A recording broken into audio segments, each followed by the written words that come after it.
महसूल विभागाच्या वतीने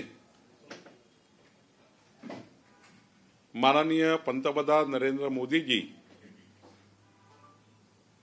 यांचा जन्मदिवस 17 सप्टेंबर 2025 पासून महात्मा गांधीजी यांच्या जयंतीच्या दिवशीपर्यंत 2 ऑक्टोबर पर्यंत महसूल विभाग छत्रपती शिवाजी महाराजस्व अभियानाअंतर्गत सेवा पंधरवडा साजरा करत आहे।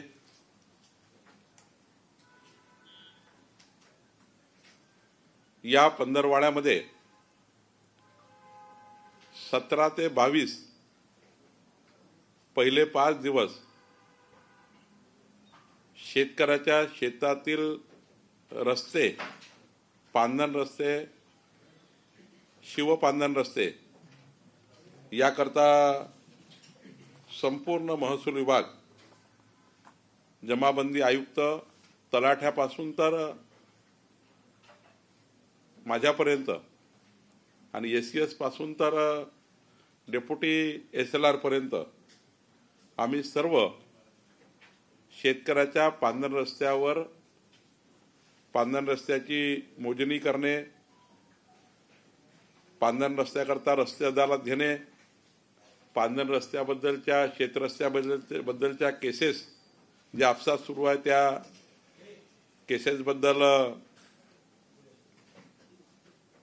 केसेस निकाली काढणे, या शेतरस्ते या पांधन रस्त्यामध्ये आतापर्यंत कधीही त्या रस्त्याला क्रमांक देण्याचा निर्णय कधी झाला नाही। आता शेतकऱ्यांच्या शेतीच्या रस्त्याला क्रमांक मिळणार, रस्ते नंबर मिळणार।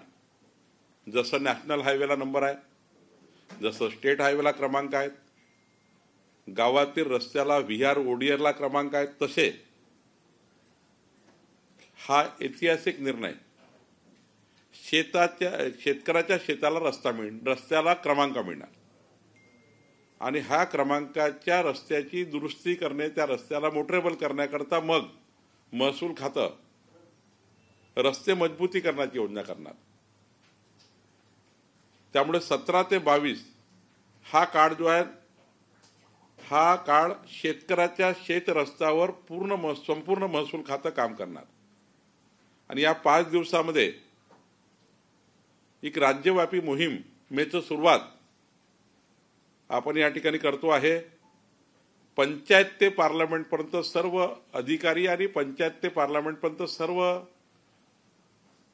आमदार, खासदार, लोकप्रतिनिधी या मोहिमेमध्ये आम्ही या ठिकाणी सोबत घेतलेले आहे। एक स्वयंस्पष्ट कसं रस्त्याला क्रमांक द्यायचा, म्हणजे जी मागणी होती मूळ शेत रस्त्याची ती आता आम्ही पूर्ण करतो आहे आणि एक यामध्ये ॲडिशन केलेलं आहे। रस्त्याची मोजणी झाल्यानंतर आपण यापूर्वी मोजणीनंतर त्या ठिकाणी दगड लावायचो किंवा स्टोननी बाउंड्री फिक्स करायचो। आता आपण 10 कोटी वृक्ष लागवडमध्ये शेत रस्त्याची बाउंड्री ही झाड लावून फिक्स करणार आहे, कारण झाड तोडलं तर गुन्हा दाखल होतो। त्यामुळं एकदा मोजणी झाली की झाडं लावायचे आणि रस्ता फिक्स करायचा, जेणेकरून पुढच्या काळात कुणीही रस्त्याला या ठिकाणी त्याची रुंदी कमी करू शकणार नाही। कुठल्याही शेतकऱ्यांना शेतात जाण्याचा रस्ता 12 फूटच्या कमी नसावा, 12 फुटीचा रस्ता असावा आणि त्यानंतर मात्र जशा महसूल रेकॉर्डवर आमच्याकडे रस्ते आहेत, काही डबल डॉटेड आहे, काही सिंगल डॉटेड आहे, कधी काही रस्ते हे त्या ठिकाणी आमच्याकडे नकाशावर काही तर 60 फुटाचे आहे, काही 40 फुटाचे आहे, काही 20 फुटाचे आहे, काही 18 फुटाचे आहेत। हे सर्व रस्ते मोकळे करायचे। गृह खात्याने निर्णय केला आहे की या रस्त्याच्या खुले करण्याकरता पोलीस बंदोबस्तासाठी आता पैसे भरावे लागणार नाही। यापूर्वी शेतकऱ्यांना जर रस्ता खुला करायचा असेल आणि पोलीस बंदोबस्त पाहिजे असेल तर सरकारकडे पैसे भरावे लागत होते, आता पैसे भरावे लागणार नाही। यापूर्वी शेतकऱ्याला रस्ता मोजणी करण्याकरता पैसे भरावे लागत होते सर्वेअरचे, आता मात्र शासनाने निर्णय घेतला की सर्वेक्षणाकरता कुठलाही पैसा लागणार नाही शेतकऱ्याच्या शेतीच्या रस्त्याच्या। म्हणजे महसूल खात्याने सर्वेक्षणाचे पैसे माफ केले, पोलिसांनी आता बंदोबस्ताचे पैसे माफ केले। माननीय मुख्यमंत्री देवेंद्र फडणवीसजी यांनी विधानमंडळात जाहीर केलं होतं की पांधन रस्ते योजनेकरता शासनाची जी अत्यंत महत्त्वाची भूमिका आहे ती हीच आहे आणि त्याचं अध्यक्षपद जे मला दिलं आहे पांधन रस्ते बनवण्याचं, यामधला हा पहिला एक मोठी मोहीम आहे की महसूल खातं चालू करताय। खरं तर याच 17 सप्टेंबर ते 2 ऑक्टोबर मोहिमेमध्ये पहिले 5 दिवस मी सांगितलं त्याप्रमाणे पांधन रस्त्याकरता शेत रस्त्याकरता, दुसरे 5 दिवस 22 तारीख ते 27 तारीख या काळामध्ये आम्ही आमचं महसूल खातं हे ज्या लोकांनी सरकारी जागेवर 2011 पूर्वी घरं बांधले आहेत त्या जमिनी फ्री होल्ड करणे, त्या लोकांना पट्टे वाटप करणे। म्हणजे राज्यातले जवळपास 50 लाख परिवार असे आहेत ज्यांचं जमिनी सरकारी जागेवर आहेत पण त्यांना अजूनही पट्टा वाटप मिळाला नाही, त्यांना स्वामित्व मिळालं नाही, प्रॉपर्टी कार्ड मिळालं नाही। तर पुढचे 22 ते 27 या राज्यातल्या सरकारी जागेवर बसलेल्या पण जे नियमाकुल झाले नाही आहे त्यांना फ्री होल्ड करण्याचा, त्यांना पट्टे वाटप करण्याचा निर्णय संपूर्ण नगरपालिका, महानगरपालिका आणि महसूल ग्रामीण भागामध्ये गावामध्ये, गावठाणामध्ये आणि गावठाणाच्या बाहेर आम्ही या ठिकाणी करणार आहोत। याच काळामध्ये तुकडेबंदीचा जो निर्णय आपण घेतलेला आहे त्या निर्णयाची अंमलबजावणी आपण करणार आहोत। तर तुकडेबंदी जे होती राज्यामध्ये ती आपण हटवली, आता अंमलबजावणीचा काळ कुठला, हाच काळ असणार आहे 22 तारीख ते 27 तारखेपर्यंत। या काळामध्ये तुकडेबंदी कायद्याने जे त्या ठिकाणी बांधकाम कायदेशीर झाले नाही, तुकडेबंदी कायद्यामुळे जे प्लॉट लोकांनी घेतले त्यांना स्वामित्व मिळालं नाही किंवा त्यांचे घरं कायदेशीर झाले नाही किंवा प्लॉट कायदेशीर नाही किंवा रेव्हेन्यू रेकॉर्ड मेंटेन झाले नाही, त्यांना आम्ही या ठिकाणी त्याचं स्वामित्व देण्याचा निर्णय करतो आहे।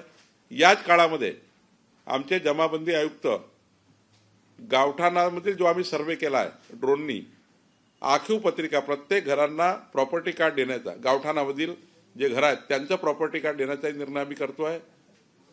म्हणजे एकीकडे अतिक्रमण कायदेशीर करणे सरकारी जागेवरचे, दुसरीकडे जे गावठाणात मूळ मालक आहे त्यांच्या घरांचा प्रॉपर्टी कार्ड देणे, दुसरं, तिसरं तुकडेबंदी कायद्याअंतर्गत जे या ठिकाणी जे इरेग्युलराईज झाले आहेत त्यांना रेग्युलाइज करणे, चौथं नजूलच्या जागेवर जे लोक बसलेले आहेत नजूलच्या जागेवर शहरी भागामध्ये त्यांचे घराचे पट्टे कायदेशीर करून देणे, फ्री होल्ड करून देणे आणि ज्या ज्या जिल्ह्यामध्ये जी बांधकामं आहेत जे कायदेशीर करायचे आहे ती सर्व बांधकामं कायदेशीर करून देण्याकरता ही मोहीम 22 तारीख ते 27 तारखेपर्यंत आम्ही करणार आहोत। एक प्रकारचं प्रॉपर्टी कार्ड देण्याची मोहीम, एक प्रकारचं स्वामित्व देण्याची मोहीम, एक प्रकारचं तुकडेबंदी कायद्यांमुळे जे त्या ठिकाणी राहून गेले त्यांना कायदेशीर करण्याची मोहीम हे आम्ही करतो आहे। आणि मग 27 ते 2 तारीख 5 दिवस पुढचे हे आपण जिल्हाधिकारी त्या जिल्ह्यामध्ये त्यांच्या जिल्ह्याप्रमाणे महसूल विभागामध्ये वेगवेगळे कार्यक्रम जिल्ह्याच्या परिस्थितीप्रमाणे, म्हणजे सिंधुदुर्ग वेगळी परिस्थिती आहे त्यानुसार कार्यक्रम करतील, त्यांचे काही विषय शिल्लक असतील महसूलचे, काही ठिकाणी शाळांमध्ये जाऊन शाळेमध्ये जाऊन त्या ठिकाणी प्रमाणपत्र वाटप करतील, अनेक ठिकाणी काही नाविन्यपूर्ण कार्यक्रम होणार आहे। तर 27 ते 2 तारखेपर्यंत आमचे जिल्हाधिकारी संपूर्ण महसूल यंत्रणा घेऊन आपापल्या जिल्ह्यामध्ये आवश्यक असणारे महसुली कार्यक्रम हे त्या ठिकाणी 5 दिवस करणार आहे। हा सेवा पंधरवाडा जो आहे याचा जे पहिला कार्यक्रम आहे तो पुण्यावरनं आम्ही या ठिकाणी सुरू करतो आहे। पुणेमध्ये माननीय मुख्यमंत्री या सेवा पंधरवड्याचं महसुली अभियानाचं उद्घाटन करणार आहे आणि पुणे कलेक्टरनी, पुणे विभागीय आयुक्तांनी, जमाबंदी आयुक्तांनी, आमचे IGR नोंदणी महानिरीक्षकांनी याचं एक पुण्यावरनं ही योजना सुरू करणार आणि 2 तारखेला गांधी जयंतीच्या दिवशी एक कार्यक्रम वर्ध्यामध्ये होईल, पवनारमध्ये, ज्या कार्यक्रमाला या ठिकाणी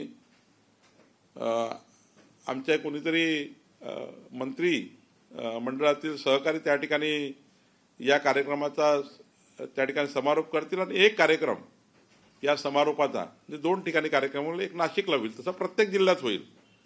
पण नाशिकला सुद्धा एक विभागामध्ये एक मोठा कार्यक्रम त्या ठिकाणी होईल आणि सोबतच वर्धा जिल्ह्यामध्ये पवनारमध्ये होईल। असे जिल्ह्याचे समारोप त्या जिल्ह्यात होतील। त्या जिल्ह्याचे पालकमंत्र्यांना आम्ही विनंती करणार आहे, जसं माननीय मुख्यमंत्री पुण्यातनं करणार आहे, तर आमचे सर्व मंत्री हे त्या जिल्ह्यामध्ये या महसुली कार्यक्रमाला सुरुवात करतील। काही 17ला करतील, काही 18ला करतील, काही 19ला करतील, पण या पंधरवड्यामध्ये आमचे पालकमंत्री या ठिकाणी या संपूर्ण अभियानाला मूर्त रूप देतील, असा या ठिकाणी सेवा पंधरवडा आम्ही या ठिकाणी सुरू केलेला आहे। आणि हे 3ही महत्त्वाचे विषय जे जनतेचे अत्यंत महत्त्वाचे विषय आहे की शेतकऱ्याच्या शेतामध्ये पुढच्या 5 वर्षात एकही शेतकरी या राज्याचा असा नको ज्याच्या शेतात रस्ता नाही। हा जो देवेंद्र फडणवीस सरकारचा संकल्प आहे, आमच्या सरकारचा संकल्प आहे, या सरकारचा संकल्प आम्ही पूर्ण करू। कारण आम्ही या ठिकाणी जनतेला वचन दिलं होतं की शेतकऱ्याच्या शेतामधला रस्ता हा आमच्याकरता अत्यंत महत्त्वाचा आहे।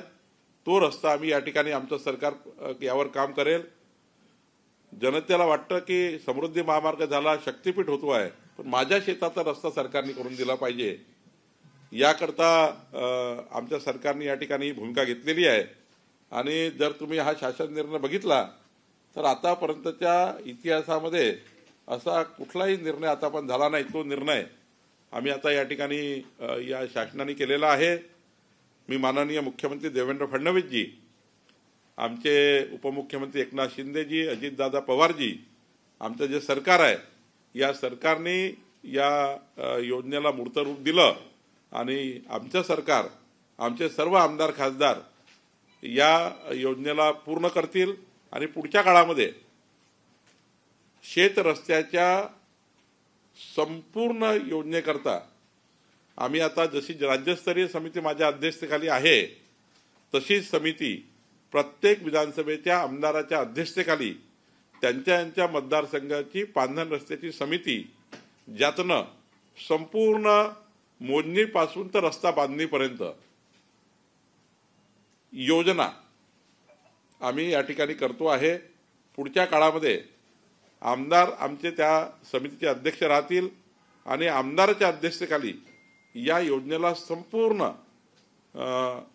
शेताला रस्ता देण्याचं आमचं काम असणार आहे।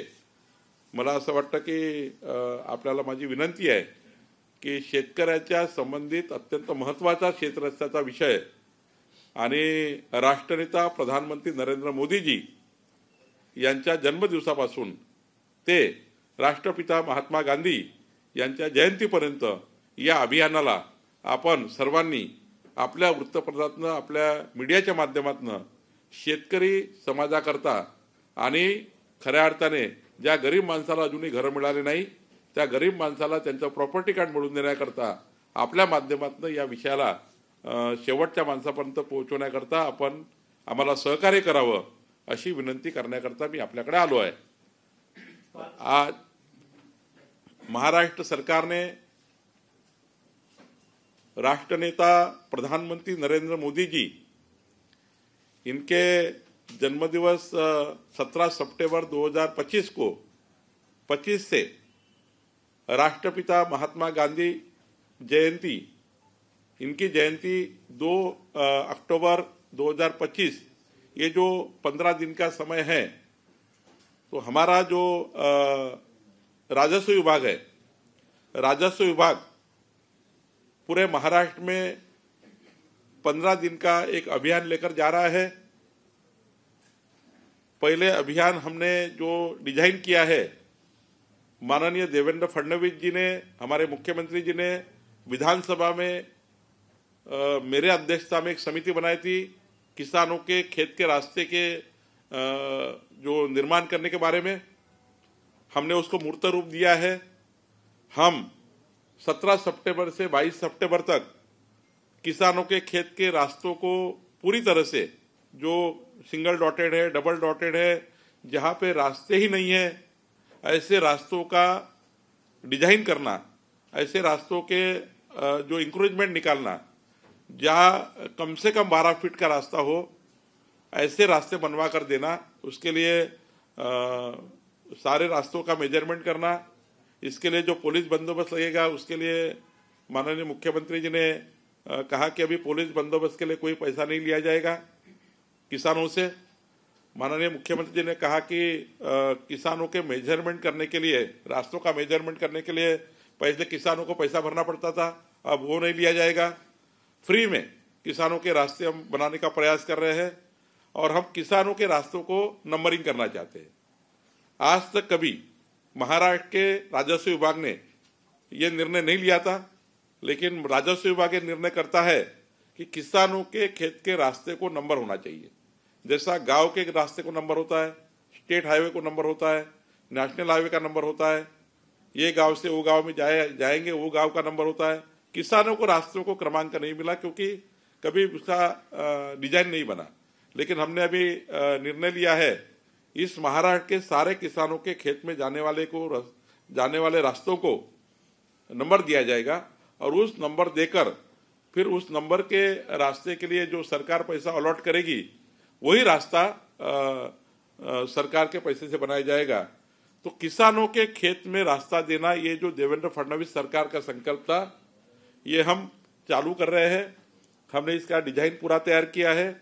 आने वाले दिनों में हमारे विधायक जो है, वो विधायक के क्षेत्र में उन विधायकों के अध्यक्षता में हम समिति बनाएंगे और वो समिति पूरा इसका संचालन करेगी। इसके लिए जो जो अधिकारी वहां चाहिए उस समिति में लेंगे और आने वाले 5 सालों में हम किसानों के रास्ते का चिंता करेंगे, किसानों को रास्ता देने की चिंता करेंगे। हमारी सरकार, देवेंद्र फडणवीस जी की सरकार ने जो संकल्प किया वो पूरा करेंगे। दूसरा हमने निर्णय लिया है, ये तो 17 से 22 तक तो ये होगा किसानों के रास्ते। 22 से 27 तारीख जो 5 दिन है, इस दिनों में हम महाराष्ट्र में सारे जो इंक्रोचमेंट है जो 2011 के पहले के हैं, 2011 के पहले जहां लोग बैठे थे, जो प्रोटेक्टेड है, सरकारी जगह पर बैठे, नजूल के लैंड पे बैठे हैं। अभी परसों सुप्रीम कोर्ट ने जो यहाँ पर हमें महाराष्ट्र को बहुत बड़ा उन्होंने एक सर्वोच्च न्यायालय ने, ऑनरेबल जस्टिस गवई जी ने, जो महाराष्ट्र के लिए झुड़पी जंगल का जो एक लैंड था, जिस पर बहुत दिन से 40 साल से 50 साल से लोग बसे थे, वो सारे घरों को फॉरेस्ट की परमिशन लेके वो सारे घर इंक्रोचमेंट जो है उसको रेगुलाइज करने के लिए कहा है। वो रेगुलाइजेशन हो, नजुल की जगह का रेगुलाइजेशन हो, रेवन्यू लैंड पे जो लोग बैठे उनका रेगुलाइजेशन हो, और हमारे महाराष्ट्र में जो टुकड़ेबंदी कायदा में जो घर थे जिसका 10 गुंठे के कम टुकड़ा नहीं गिरा सकते, ये कायदा था महाराष्ट्र में, हमने उसको निरस्त कर दिया। उसमें जो अभी रेगुलाइज करने वो घर है, ये सारे घरों का प्रॉपर्टी कार्ड देने का काम हम 22 से 27 में करेंगे। ये मुहिम चालू करेंगे और ये कंटिन्यू चलेगी। 5 दिन में तो पूरा फोर्स में चलेगी, लेकिन बाद में ये अभियान के रूप में अगले 5 साल में महाराष्ट्र में कोई भी गांव ऐसा नहीं होगा, कोई भी शहर ऐसा नहीं होगा जिनके पास प्रॉपर्टी कार्ड नहीं होगा। हम प्रॉपर्टी कार्ड देंगे। ये मुहिम में हमने उसका इन्वॉल्व किया है, ये मुहिम को हमने दिया है। 27 से 2 तारीख तक महाराष्ट्र के सारे शहरों में, सारे जिले में माननीय जिलाधिकारी, वहाँ के म्युनिसिपल कमिश्नर, हमारे नगर पालिका के सारे हमारे वहाँ पर लोकल जिले के लिए वहाँ क्या राजस्व अभियान चलना चाहिए, कौन सा जिला कौन से पैरामीटर में छुटा हुआ है। जैसा एग्री स्टैक में कोई जिले कम है, किसानों की जो एग्री स्टैक होता है उसमें कोई जिले पीछे है, वहां पर वो मुहिम लेंगे।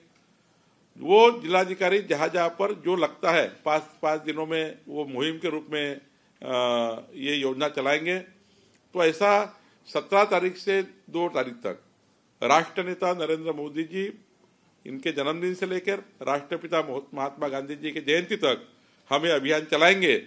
और इसका उद्घाटन अभियान का हमारे मुख्यमंत्री देवेंद्र फडणवीस जी 17 तारीख को पुणे में करेंगे और इसका समापन ये नासिक में होगा, वर्धा में गांधी जयंती के दिन पवनार में होगा, वहां पर भी हमने इसका समापन रखा है।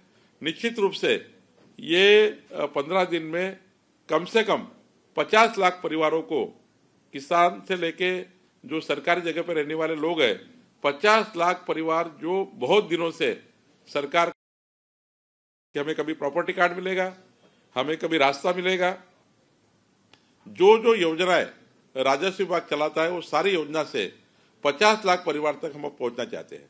सर, इससे लास्ट मंथ आपने प्रेस कॉन्फ्रेंस की थी जिसमें कहा रेवेन्यू वीक चलाया गया और 30 लाख लोगों को प्रॉपर्टी कार्ड देने की बात कही गई थी। तो क्या वो 30 लाख प्रॉपर्टी कार्ड बटे और ये क्या 50 लाख उससे अलग है? मैंने वो कहा था कि 30 लाख प्रधानमंत्री आवास योजना में जो घर अलॉट हुए हैं उनको प्रॉपर्टी कार्ड देने की योजना इस महसूल सप्ताह में करेंगे और आगे भी करेंगे। एक दिन का काम नहीं है, लेकिन माननीय प्रधानमंत्री मोदी जी ने 30 लाख घर महाराष्ट्र को दिए हैं।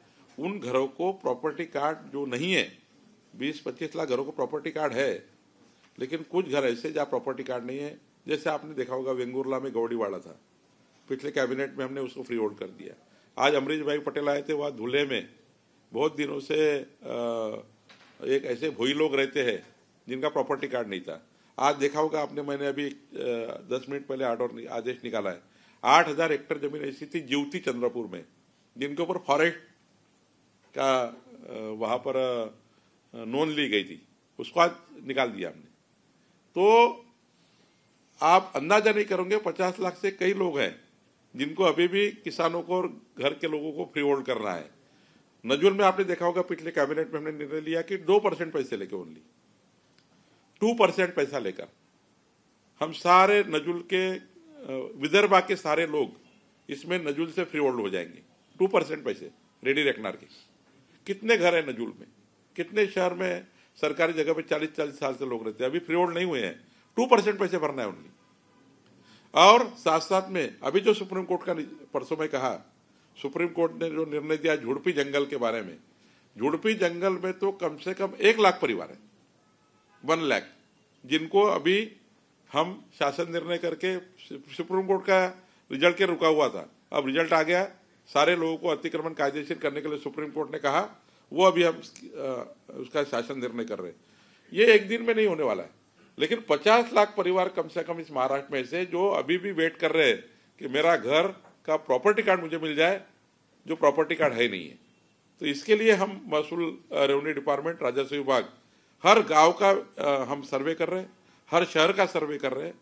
ऐसा कोडीवाड़ा है, पालघर से लेके सिंदूर तक कोडीवाला, अभी कोडीवाड़ा जो है ये मुंबईच्या कोडीवाडे जे आहेत ते त्या ठिकाणी मॅपिंग झाला है, पर पालघर से लेके आप अगर सिंदूर तक जाएंगे तो कोडीवाड़ा को मैपिंग ही नहीं हुआ है, उनका कोई अस्तित्व ही दिखता नहीं है।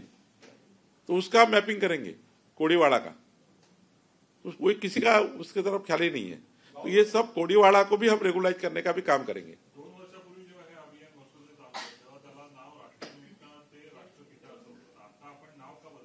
नाही, आम्ही राज्यामध्ये तेच अभियान आहे। तर याचा जर GR वाचला आपण हेच समजता इथे छत्रपती शिवाजी महाराज महाराजस्व अभियान आपण याला परमनंट नाव दिलंय, सभागृहात घोषणा केली होती मी। या राज्यामध्ये वर्षाचे 4 शिबिर मंडळ स्तरावर म्हणजे महसुली मंडळावर कंटिन्युअस होणार आहे। ते वेगळी प्रक्रिया सुरू राहणार आहे, कंटिन्युअस राहणार। पण या ठिकाणी राष्ट्रनेता प्रधानमंत्री नरेंद्र मोदीजी यांचा जन्मदिवस पासून ते राष्ट्रपिता हेच अभियान आहे, पण याला छत्रपती शिवाजी महाराज महाराजस्व अभियानाअंतर्गत हे अभियान आणि यानंतर जेवढे जेवढे अभियान पुन्हा पुन्हा होतील, कधी अहिल्यादेवी होळकरांच्या नावाने होईल, वेगवेगळ्या काळामध्ये आम्ही वेगवेगळं अभियान घेऊन एकेका विषयाला न्याय देणार आहे। राजस्व विभाग काही एका दिवशी पुन्हा काम करू शकत नाही। आज आम्ही 2 विषय हाती घेतले, पांधन रस्ते आणि एक विषय हाती घेतला प्रॉपर्टी कार्डचा, हा पुढच्या काळातही आपल्याला कुठल्या ना कुठल्या जयंतीनिमित्त, कुठल्या ना कुठल्या कार्यक्रमानिमित्त, पण अभियानाचं नाव काय असणार आहे? छत्रपती शिवाजी महाराजस्व अभियान असंच असणार आहे. त्याच्या अंतर्गत आपण या ठिकाणी राष्ट्रनेता नरेंद्र मोदीजी यांचा जन्मदिवस ते राष्ट्रपिता महात्मा गांधी यांची जयंतीपर्यंत हा अभियान असणार आहे. तुम्ही रस्ते मोकळे करताय शेतातले, मात्र वेरूळमध्ये जर पाहिलं 180 साईड आहे, त्या ठिकाणी महानुभाव पंथांच्याच कुठेतरी जे पंथांचे जे संत आहेत त्यांचाच रस्ता अडवलेला आहे पुरातत्व विभागाने. काय एकंदरीत या संदर्भात तुम्ही आदेश देणार आहात? मी आजच 1 तासापूर्वी बैठक घेतली. वेरूळच्या लेणीजवळ 50 परिवार महानुभाव पंथाचे स्वामीजी राहतात, त्यांचा रस्ता अडवला. आर्किओलॉजी डिपार्टमेंटला आम्ही आदेश काढले, आज तो रस्ता उघडला आणि एक रस्ता पुन्हा खाजगी जमिनीतून त्यांना दिला, त्याच्यामध्ये हायकोर्ट स्टे आहे. तोही रस्ता 23 सप्टेंबरला हायकोर्टमध्ये आम्ही तो रस्त्याचा स्टे उठवण्याकडे जाणार आहे.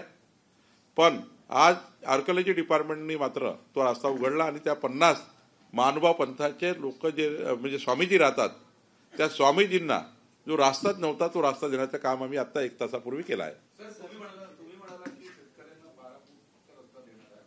सर, आपले गुजरातमध्ये, मध्य प्रदेशमध्ये किंवा योगी आदित्यनाथच्या राज्यामध्ये तिथे शेतकऱ्यांना किती फूटचा रस्ता आहे? नाही, तुम्ही 2 बाबी आहे.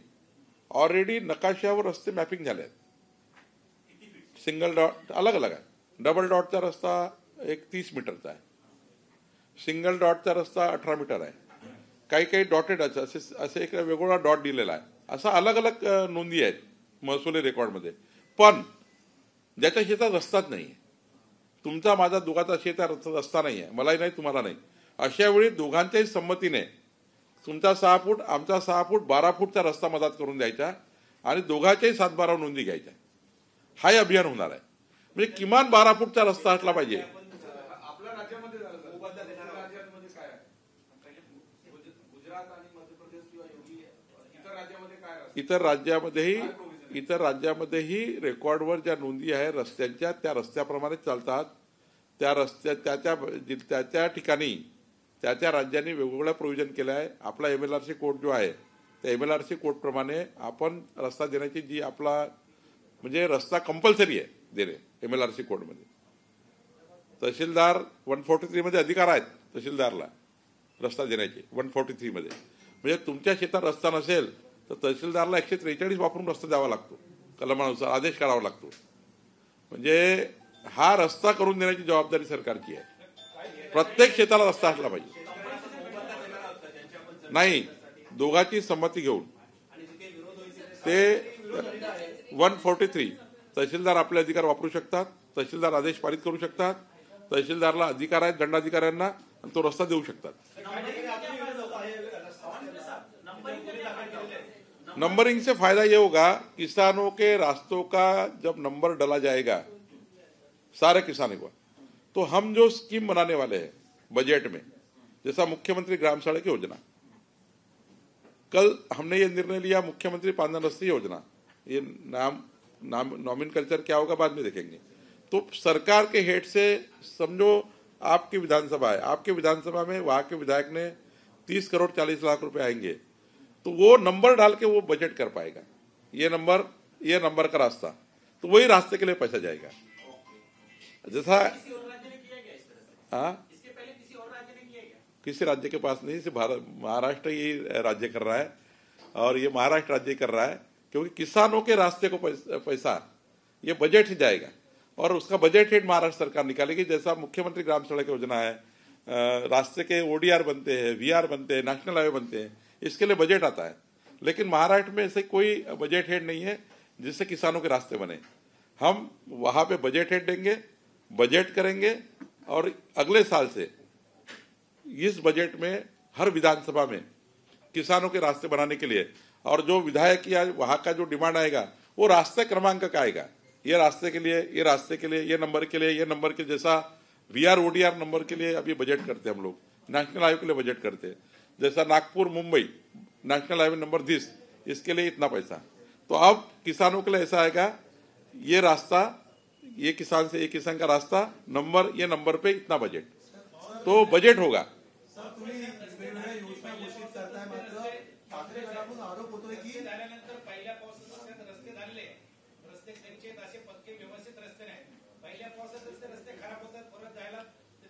तेच सांगतो तुम्हाला. त्याच्याकरताच आपण आता त्या रस्ते केल्या रोजगार हमीतनं, ते रस्ते केल्या MRGS मधनं. म्हणजे तुम्ही माती काम करा आणि सोडून द्या, त्याला नाही खडीकरण आहे ना त्याला मुरुमकरण आहे. आपण आता जे हे रस्ते खुले झाले, बाउंड्री फिक्स झाली की त्याला नंबरिंग करणार आणि मग नंबर करून आपण बजेट हेड काढतोय. त्या बजेट हेडला जर पैसे गेले तरच ते मुरुमीकरण आणि खडीकरण होणार. तर रोजगार हमीत काय होणार, नुसता माती काम होणार आणि मग तो चिखल होणार, ट्रॅक्टर गेला की तो पुन्हा रस्ता जसा तसा होणार. आणि त्यामुळे एका दिवशीचा काम नाही हा. या राज्यामध्ये कधी ना कधी सुरुवात झाली आहे, नंतर त्याचा जो अंतिम आहे तो फार मोठा झाला आहे कुठल्या योजनेचा. आज आम्ही सुरुवात करतोय आणि हे सुरुवात पुढच्या काळामध्ये, मी तुम्हाला विश्वासाने सांगतो, पुढच्या काळामध्ये प्रत्येक आमदार, विधानसभा सदस्य, प्रत्येक सरपंच, प्रत्येक लोकप्रतिनिधी शेतकऱ्याच्या रस्त्याकरता काम करणार आहे. शेतकऱ्याच्या रस्त्याची मोहीमच करणार. कारण आज प्रमुख या राज्याची मागणी काय, समृद्धी महामार्ग तर आहेत, शक्तीपीठ महामार्ग तर आहेत, पण शेतकऱ्याच्या शेतातला रस्ता झाला पाहिजे असं या राज्याच्या जनतेला वाटतं. त्यांना रस्ता दिला तर माझा विश्वास आहे, शेतकऱ्याच्या शेतात रस्ता असेल, शेतकऱ्याच्या शेतात जर वीज असेल, शेतकऱ्याच्या शेतात जर पाणी असेल, तर शेतकऱ्याचा मुलगा कधीही नोकरी मागायला येणार नाही. तो शेतातच आपला त्या ठिकाणी मोठा रोजगार उपलब्ध करेल किंवा आपल्या शेतीची प्रोडक्टिव्हिटी वाढवेल, आपल्या शेतीचं दुबार उत्पन्न घेईल. आज शेतकऱ्याच्या शेतात रस्ता नसल्यामुळं तो मोटरसायकल घेऊन जाऊ शकत नाही, तो व्हेकल घेऊन जाऊ शकत नाही, तो निराश झाला आहे, त्याला शेतीच्या उत्पन्नावर विश्वास राहिला नाही आहे. आणि म्हणून या ठिकाणी राज्यामध्ये अनेक जमिनी पडीत पडलेल्या आहेत, पिकाखानी नाही आहे. शेतीचा रस्ता नसल्यामुळे जमिनी पडीत आहे, प्रोडक्टिव्हिटी नाही आहे, त्यांना ते पीक घेऊ शकत नाही. त्यामुळं आमच्या सरकारने हा निर्णय घेतलेला आहे, या राज्यातल्या प्रत्येक शेतकऱ्याला रस्ता दिला तर तो शेतकरी आपली शेती जमीन पडीत राहून तो त्या ठिकाणी पिकाखाली आणेल, हा सरकारला विश्वास आहे.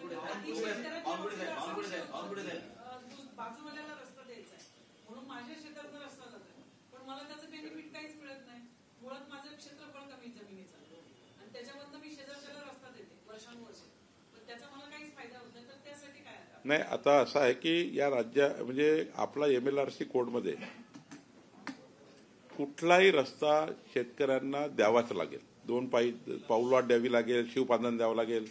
त्याच्याकरता अशी कुठलीही योजना नाही आहे, फक्त कंपल्सरी रस्ता द्यावा लागतो. म्हणून तुमच्या शेतातून तरी द्यावा लागेल, पण मागच्या शेताला रस्ता द्यावा लागतो. त्यामुळे या MLRC कोडनुसार जे रस्ते द्यावे लागतात, तुमच्या मागच्या शेतकऱ्याला तुमच्या शेतातून द्यावं लागेल, पण द्यावं लागेल.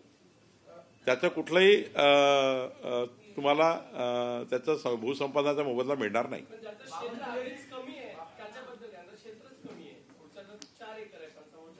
म्हणून आपण म्हटलं आहे की दोन्ही क्षेत्रस्ताच्या मधातून 6 फूट इकडे आणि 6 फूट इकडे, 12 फुटाचा किमान मधातून करून द्यायचा 2 शेताच्या रस्त्यातून.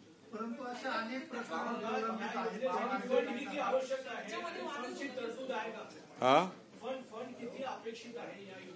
मी आधी काय म्हटलं तुम्हाला, पहिलं तर आपण सुरुवात करतोय शेतकऱ्याचे रस्ते उघडे करणे, त्याच्या बाउंड्री फिक्स करणे, त्याच्या नंबरिंग करणे आणि त्या गावात मॅप लावणे.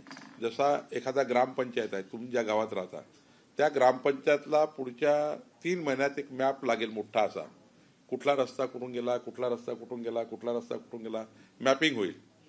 आणि मॅपिंग झाल्यानंतर जेव्हा तो रस्ताची मोठा मॅप गावात लागेल, तेव्हा ग्रामपंचायत पासून पंचायत पार्लमेंटपर्यंत प्रत्येक योजनेचा पैसा आपण त्या क्षेत्रस्त्यावर खर्च करू शकू. म्हणजे उद्या आमदार फंड, खासदार फंड, एवढं कन्व्हर्जन आम्ही करणार आहे. MRGSचा फंड, आमदार फंड, खासदार फंड, बजेटचा हेड, DPCचा हेड, मायनिंगचा हेड, जेवढे हेड आहे तेवढे खुले करणार आहे.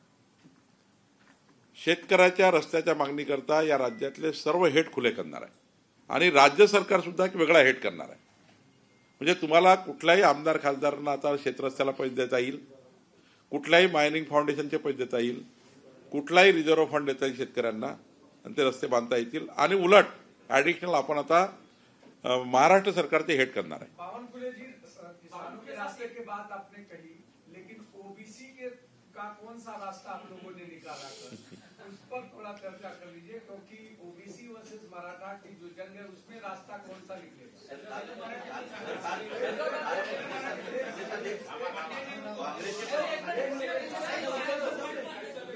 आज ओबीसी महासंघाने उपोषण जरी मागे घेतलं असलं तरी वेगवेगळ्या जिल्ह्यांमध्ये आंदोलन सुरू आहेत.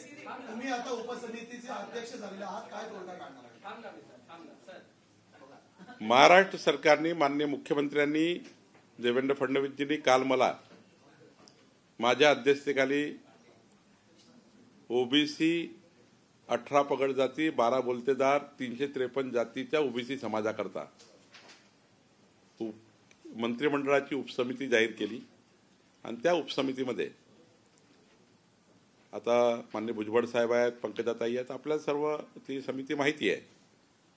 आता या समितीचं काम काय असणार आहे, तर मोदीजींनी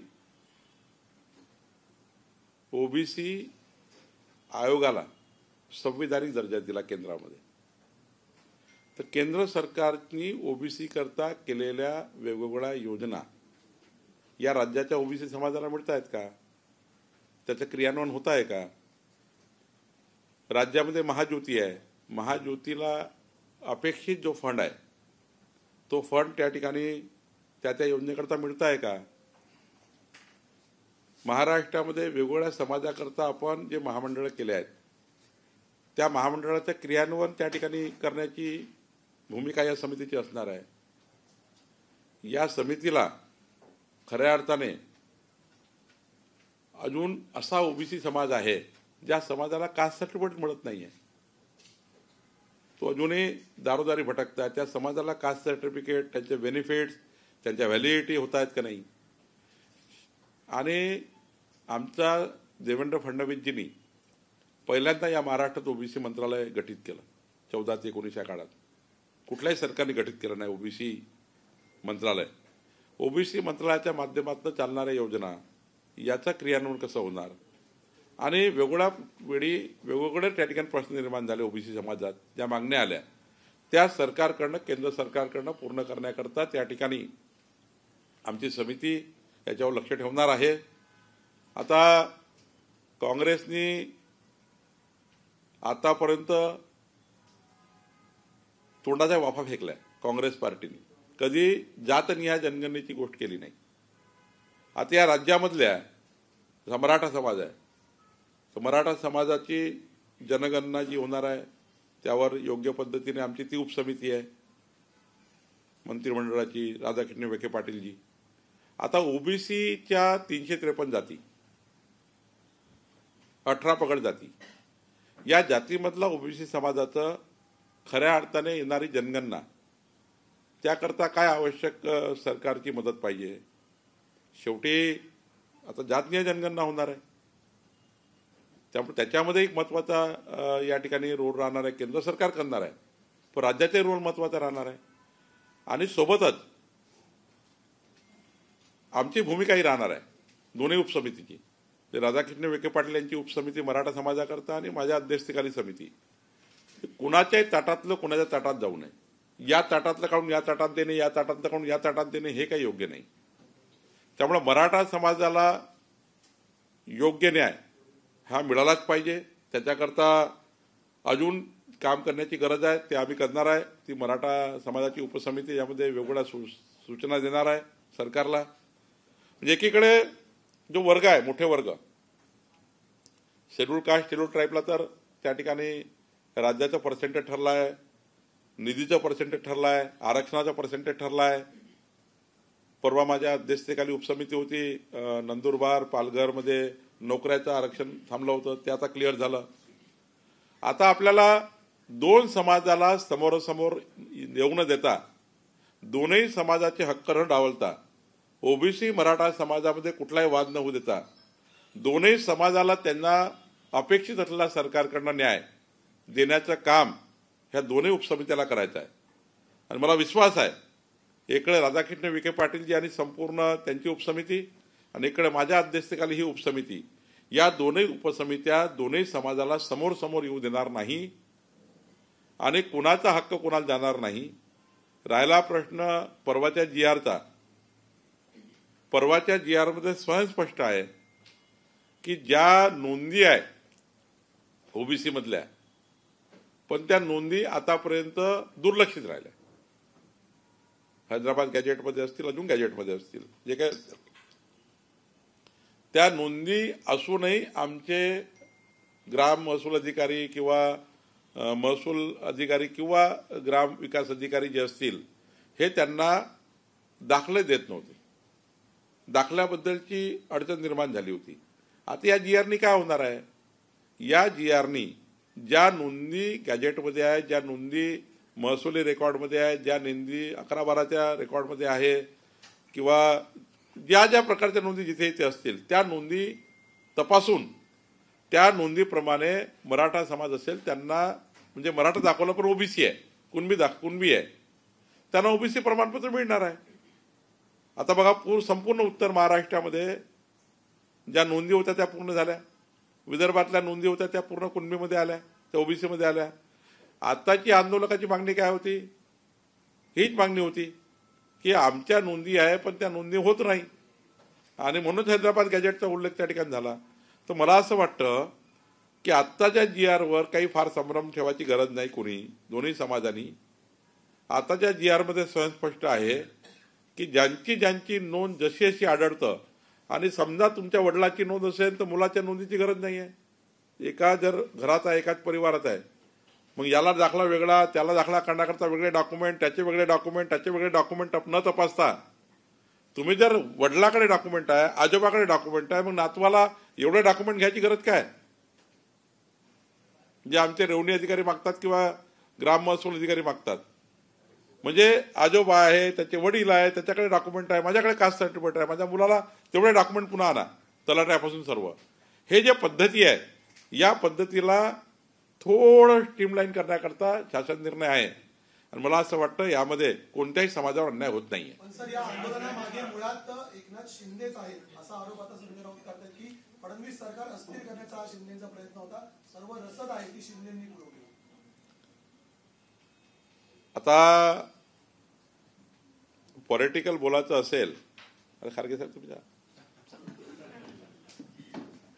आमचे खारगे साहेब, विकास खारगे साहेब एसीएस आहे,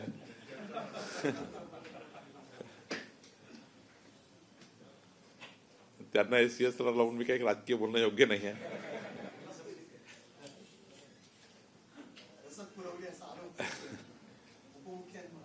संजय राऊतांनी कितीही प्रयत्न केला आमच्या महायुतीत तोंड खुपसाचा, आणि एकनाथ शिंदेजींना त्यांना त्या ठिकाणी त्यांच्या कपड्यावर काळे डाग लावण्याचा, अशा प्रकारचे एकनाथ शिंदेची मदत त्यांना आहे, याची आहे. आमची महायुती भक्कम आहे, आणि एकनाथ शिंदे हे प्रगल्भ नेते आहेत. या राज्याचे सक्षम मुख्यमंत्री म्हणून त्यांनी काम केलं आहे. देवेंद्र फडणवीस सरकार स्थिर होण्याकरता, ते स्थिर राहण्याकरता माननीय एकनाथ शिंदेजी हे अत्यंत महत्वाचा वाटा त्यांनी उचललेला आहे. आणि निवडणुकीच्या काळापासून आतापर्यंत जे जे काही सहकार्य माननीय मुख्यमंत्री देवेंद्र फडणवीसजींना लागलं ते लागतायत. माननीय एकनाथजी हे त्यांच्या पाठीशी भक्कमपणे उभे आहे. ज्यांनी देवेंद्र फडणवीसांना धोका दिला, 2019 मध्ये, त्यांनी आता आमची चिंता करायची गरज नाही. आमचे एकनाथजी, अजित पवारजी आणि फडणवीसजी या तिघांचे सरकार हे कधी अशा बाबीला तूल देत नाही, आणि त्यामुळं एकनाथ शिंदेजीवर अशा प्रकारचा आरोप करून आमच्या महायुतीमध्ये तोंड खुपसण्याचा अधिकार कुणाला नाही.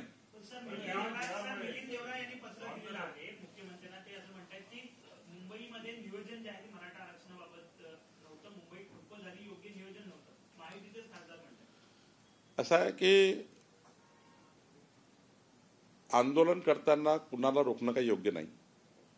त्यांची न्याय मागणी त्यांना मागण्याकरता मराठा समाजाला काही रस्त्यावर अडवणं, त्यांना त्या ठिकाणी त्यांच्या मागणीला विरोध करता असं सरकारची काही भूमिका नव्हती.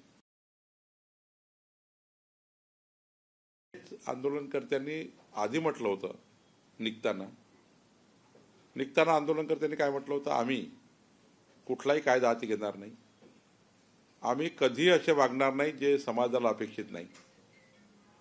स्वतः आंदोलनकर्त्यांनी जाहीर केलं होतं की आम्ही संस्कार आणि संस्कृतीने मोठे झालेले कार्यकर्ते आहोत, आम्ही संस्कार पाडणारे कार्यकर्ते आहोत, आम्ही मुंबईच्या एकाही व्यक्तीला अडचण होईल असं कधी वागणार नाही, असं 15-20 मिनिटाचं भाष्य करून मुंबईला आम्ही कुठेही त्रास होणार नाही अशाची म्हणजे एक प्रकारची हमी आंदोलनकर्त्यांनी निघताना दिली होती. मग आंदोलनकर्ते मराठा समाजाकरता आंदोलन करायला आले आणि त्यांनी मुंबईकरांना त्रास दिला, त्यांची हमी समजा त्यांनी तोडली, तर त्याला सरकारने आपली भूमिका पार पाडायची पाडली.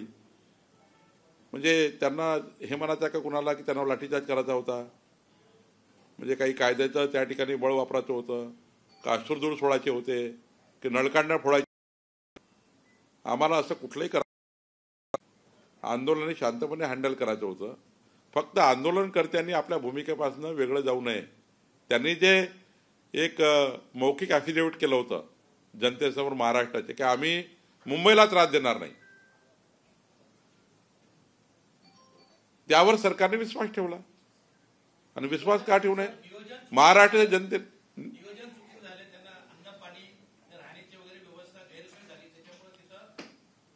तुम्हीच मुंबईत राहता, मी मुंबईत राहतो, तुमच्याकडे 2 पाहुणे आले तर तुम्ही ठेवू शकता का? मुंबईमध्ये तुम्ही आझाद मैदानावर काय व्यवस्था करणार आहे, कशी व्यवस्था करणार, तुम्हीच सांगा ना. कल्पना करा का तिथे टेंट टाकता येतं, तिथे त्या ठिकाणी काही रस्त्यावर महाप्रसाद करता येतो, काय परिस्थिती आहे त्या ठिकाणी.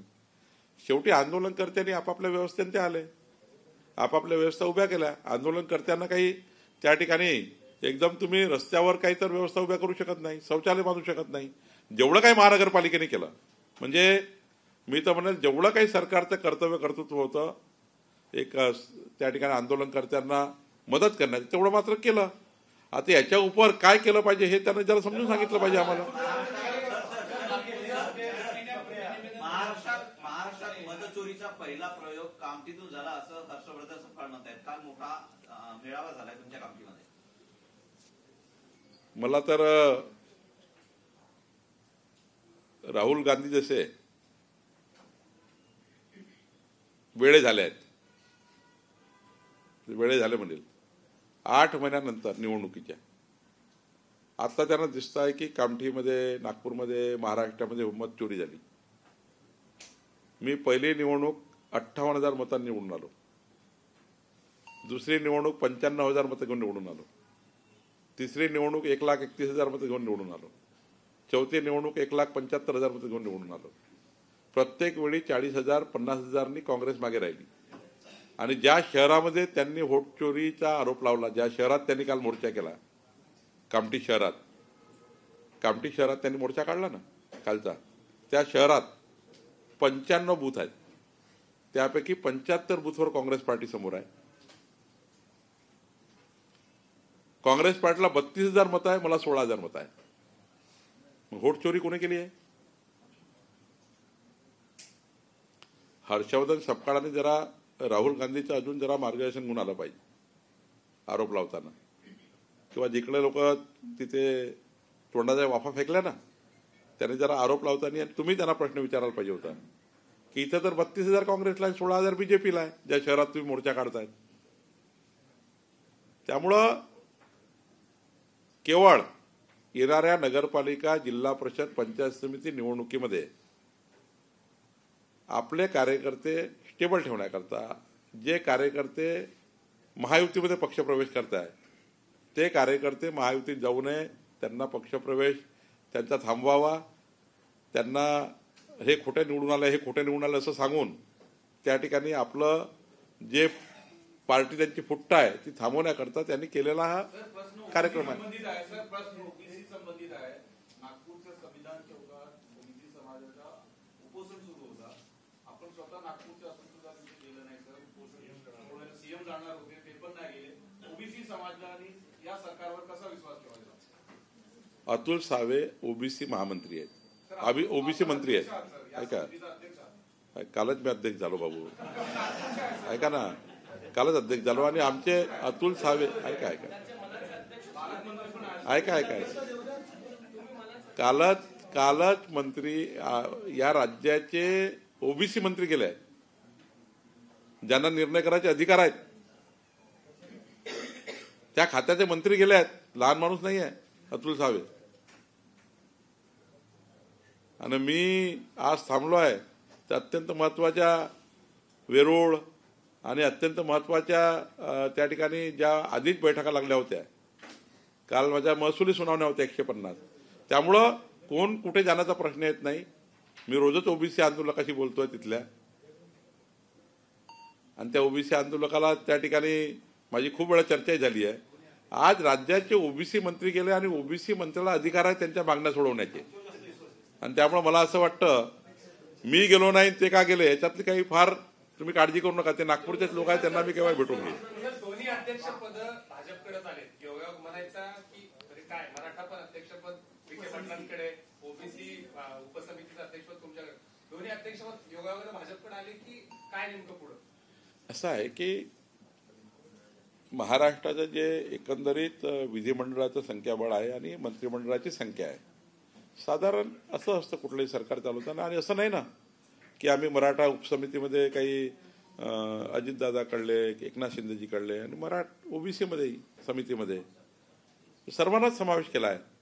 त्यामुळं महायुती म्हणून काम करताना माननीय मुख्यमंत्र्यांना त्या ठिकाणी तिन्ही पक्षाचा विचार केला आहे.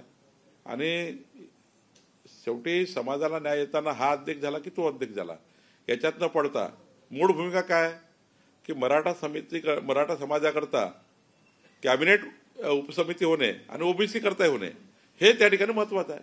कोण अध्यक्ष आहे यापेक्षा त्या समाजाचा त्या ठिकाणी हक्क त्यांना मिळाला पाहिजे, याकरता त्या समितीने काम केलं पाहिजे.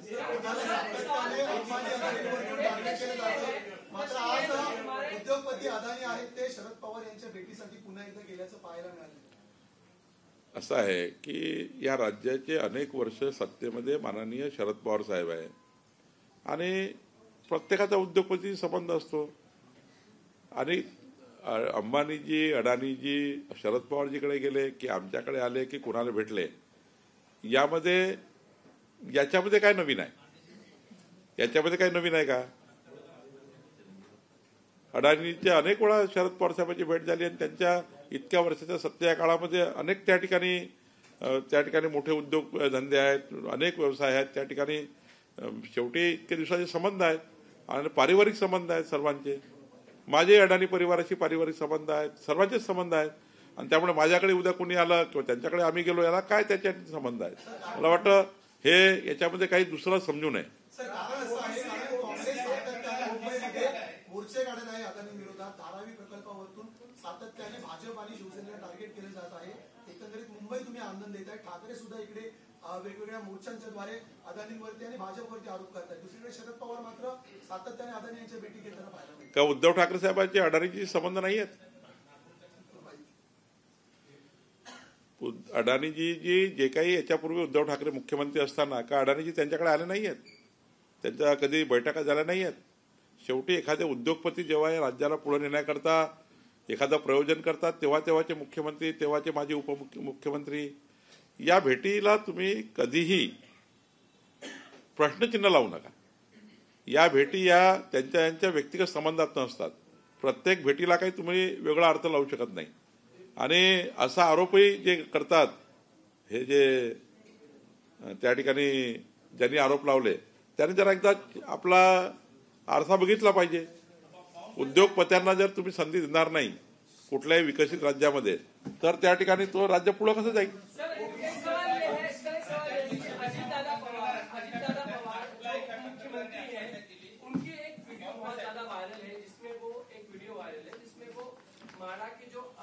डीवाईएसपी है अंजलि कृष्णा, उनको कहीं ना कहीं धमकाते नजर आते हैं कि आप जो अवैध उत्खनन है मुरुम का चल रहा था उसे रोकने के लिए गई थी, कि आप वहां से चले जाइए वरना मैं आप पे एक्शन ले लूंगा. तो उस तरह का अजित पवार दादा का ही किसी डीवाईएसपी को धमकाना, एसपी की भाषा का प्रयोग करना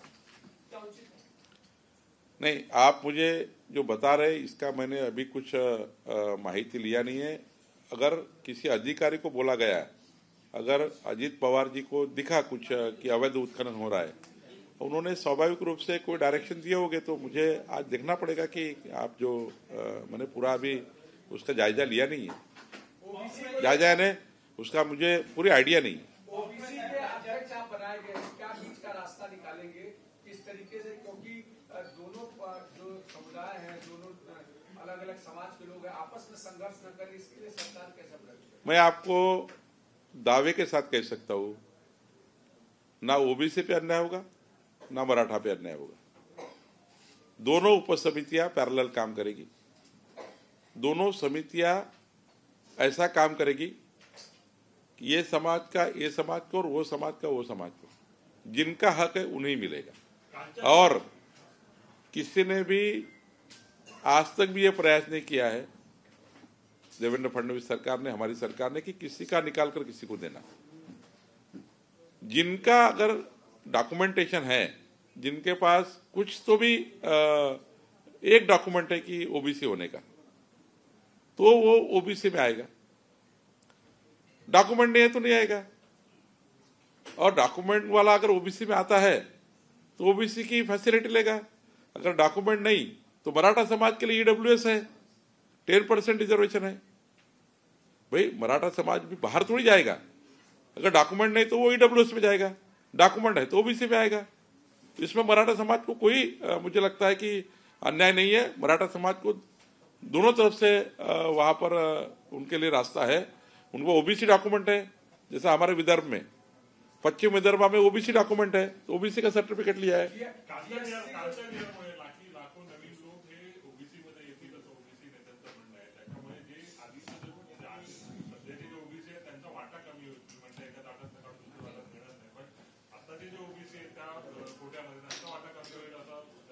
मला हे सांगा की शेड्यूल ट्राईबचं एखादं तुमच्याकडे 1950चे डॉक्युमेंट आहे, ते कुठे जातात? शेड्यूल ट्राईबमध्ये जातात। शेड्यूल कास्टचं एखादा सर्टिफिकेट आहे, एखादा डॉक्युमेंट नोंदी आहे पूर्वजा काळात, कुठे जाईल? एससी मध्ये जाईल। जर मराठा समाजाकडे कुठल्याही डॉक्युमेंटमध्ये कुणबी लिहिलेलं असेल तर ते ओबीसीत जाईल। आणि तिथे डॉक्युमेंटच नसेल तर कशी नोंद होईल? डॉक्युमेंट नसेल तर नोंद कशी होईल? डॉक्युमेंट काही तर द्यावं लागेल, 3 पिढीचं द्यावं लागेल, 2 पिढीचं द्यावं लागेल, 1 पिढीचं द्यावं लागेल, काहीतरी डॉक्युमेंट द्यावे लागेल। डॉक्युमेंट शिवाय कोणी तहसीलदार किंवा कोणी डेप्युटी कलेक्टर हा प्रमाणपत्र इश्यू करत नाही, डॉक्युमेंट लागतात। त्यामुळे ग्राम महसूल अधिकारी यांना सांगितलेलं आहे, नोंदी ज्या शिंदे समिती जी तयार झाली याच आधारावर की नोंदी असल्या तर सर्टिफिकेट मिळेल। त्यामुळे मला वाटतं संभ्रम तयार होतो आहे। हा संभ्रम दूर करण्याकरता ओबीसी समिती आहे आणि तिकडे मराठा समिती आहे। जीएसटी का कल रिवाइज किया गया है, इसको कैसे देखते हो? खास करके महाराष्ट्र में बहुत सारे ऐसी चीजें हैं जिनका फायदा हो रहा है। नहीं, बहुत लोगों का देखिए, जो जिनकी देह क्षमता है, जिनके पास थोड़ा आर्थिक बल है, उनको जो वस्तु है, उनके लिए जो यूज करने वाली वस्तु है, उसको ज्यादा जीएसटी, और जो बेचारे कमजोर लोग हैं जो रोजमर्रा का जीवन जीते हैं, उनके लिए जीएसटी कम करने के लिए यह अभिनंदनीय निर्णय हमारे केंद्र सरकार ने लिया है। मैं माननीय प्रधानमंत्री मोदी जी का अभिनंदन करता हूं कि एक अच्छा निर्णय लिया। गरीब लोगों के लिए जीएसटी कम करना, और अमीर लोग हैं वो थोड़ा जीएसटी ज्यादा दे। एबीपी माझा, उघडा डोळे बघा नीट।